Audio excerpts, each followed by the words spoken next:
Hi guys and welcome to Thrustzone.com. This is Mohit Soni. What you're looking at is Citroen's another new vehicle in the Indian market. This is their fourth product ever since they've come to India in 2019 when they started with the brand. Then they started with the factory, rolled out the powertrain, and then the C5 came in, then the C3 came in, and then the C3 Aircross came in. Now this is the brand new car based on the C3 platform. This is the Citroen Basalt, and it is going to be in the very hotly contested segment, the premium SUV segment. But at the same time, Citroen is going to create a new segment with this car, so it is going to be below the Creta, just like the C3 Aircross, to a certain extent in terms of pricing, because it isn't that premium when it comes to the features list and the other aspects.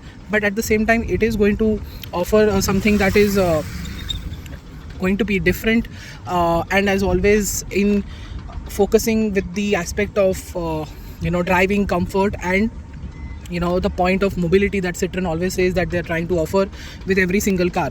So that's how the segmentation is going to be like. That's how you can expect the car to be priced at. It's not been launched yet, we don't know the pricing, but let's quickly get into the design now and see that you get a very nice new front end design with the LED DRLs, making a triangle looks very much similar to the logo. You've got LED projector lamps in this car. You've got fog lamps as well, a nice big mouth, that's how it looks like from far away.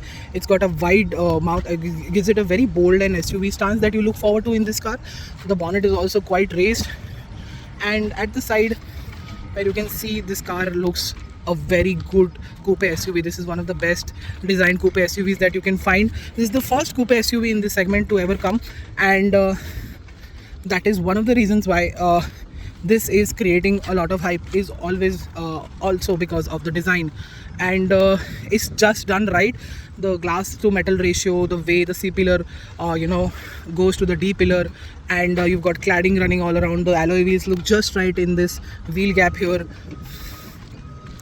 On the side you can see this humongous, very chunky tail lamps on offer, and at the back a very good, well done tail lamp on tailgate design that is on offer. You've got reversing cameras and sensor on this top end variant of the manual, and of course no power tailgate. But just look at that boot, it is humongous in every single area, be it the length or width and the sheer space that it has. Almost 600 liters in terms of usage.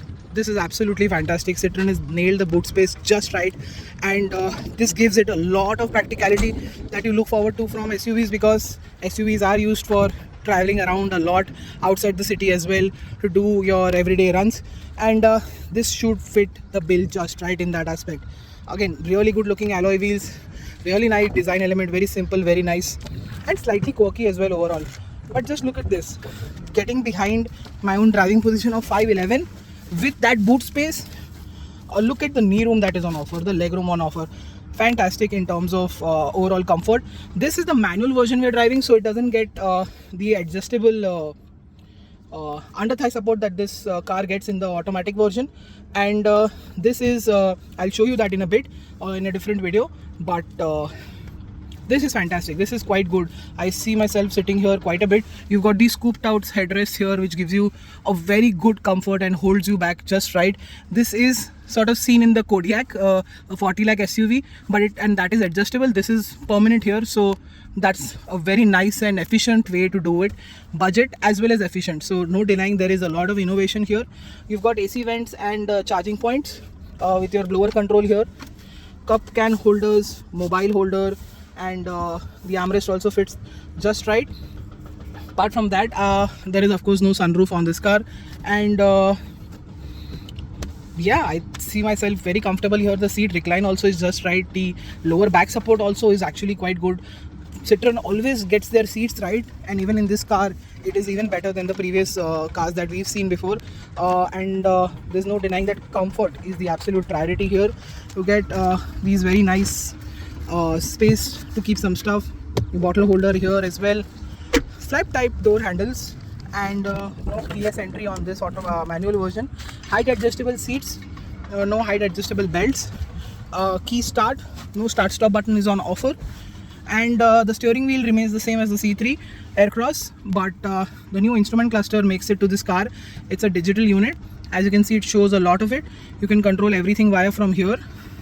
You can change the way it looks, so that's quite interesting. One of the best infotainment systems in the business in this category now makes it to this car. Android Auto, Apple CarPlay is wireless, works very smoothly, very quickly, very efficiently. Touch response, graphics, layout, everything is perfect. As you can see, like I told you, this is the best. Stellantis group, I think, knows how to do infotainment system just right. For a car, for a car of this segment, the screen size is right, everything is right. You've got a very good audio system as well. The sound coming out of it is very impressive. Auto start stop, child lock for the windows. You've got this knob here for the headlamp, which is quite old school, could have been better. You've got these fantastic AC vents that we are seeing in most cars in Citroen. You've got now a wireless charger with a holder here, so the phones don't slide off when you're accelerating or braking. You can keep your phone as well. There's a USB port here, there's a charging port here. This is an accessory. I am very sure that it is an accessory from Citroen. And very good front comfortable seats, space to keep some stuff here as well. Cup holders are here. We're using that as a perfume holder right now. And IRVM is also manual. The glove box, not illuminated or chilled, but enough space here to keep a lot of stuff, and here as well, so that's pretty impressive. The AC works really well. It is slightly it's just great temperature here in Goa, but we have been using the AC and it's been working really well, so we had to slow it down a little bit. The same switches are on offer, which are actually quite good now. I think there is an improvement in quality as well. The plastics feel quite nice all around. This textured plastic here could have been different from the C3 cars here, because I think the Basalt is a much more important product for the brand. But then again, the C3 platform also has some strengths with which they're using. Again, as you can see, there's a lot of space to keep some stuff here. So overall, in terms of quality, it's just about okay. The infotainment system is great. The new instrument cluster makes a lot of difference. It is yet again, like I told you in my previous videos, of the C3 platform engineered cars, the C3 Aircross and now Basalt. It is a car that is not for the people who love a lot of features and a lot they look for the snazzy value that a car comes with. This is function, this is budget, but not in a bad way. And because the design on the outside is good, on the inside it's good, and most importantly the way it drives is even more important, and what the engines are now being offered with a manual as well as an automatic. Okay, so that is what makes the difference. So what is the Basalt SUV from Citroen like to drive? What we've been driving is the 1.2 liter petrol motor, which is turbocharged and puts out 108 bhp and 190 newton meters of torque. This is mated to a 5-speed manual gearbox. This is not even a 6-speed unit.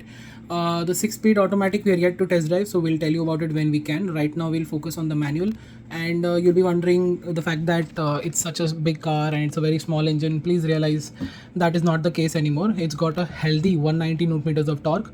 It doesn't weigh much, and that gives it very good drivability in the city.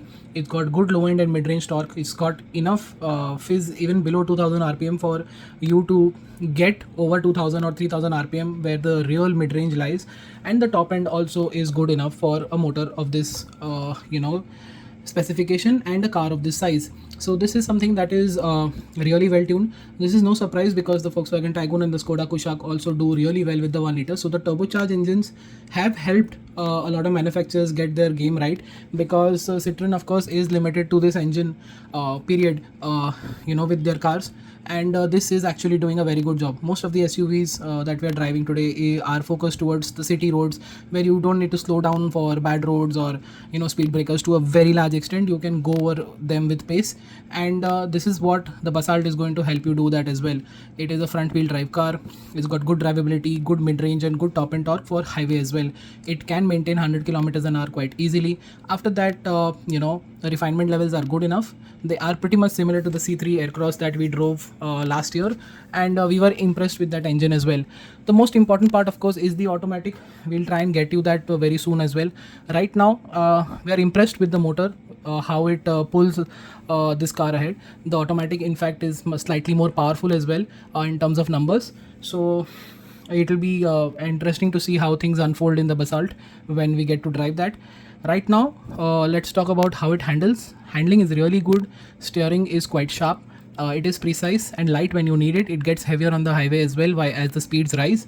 And what you get is a very good car to drive. The ride quality is fantastic. It feels rock stable at the same time. The patented suspension works really well.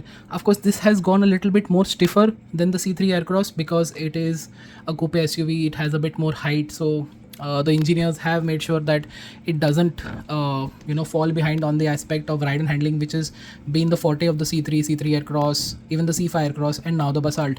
So they made sure that that doesn't happen. You've got good brakes. The tires are also good, but could have been better.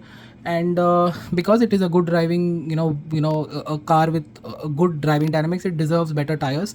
The size should be fine. Swapping them with much more stickier rubber should make a lot of sense. It should improve your braking and improve your grip in the wet and dry, which we did both, and we thought that it's okay, but it could do better.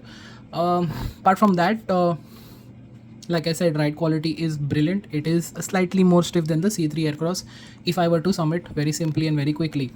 Coming to my conclusion, well, we don't have the price yet.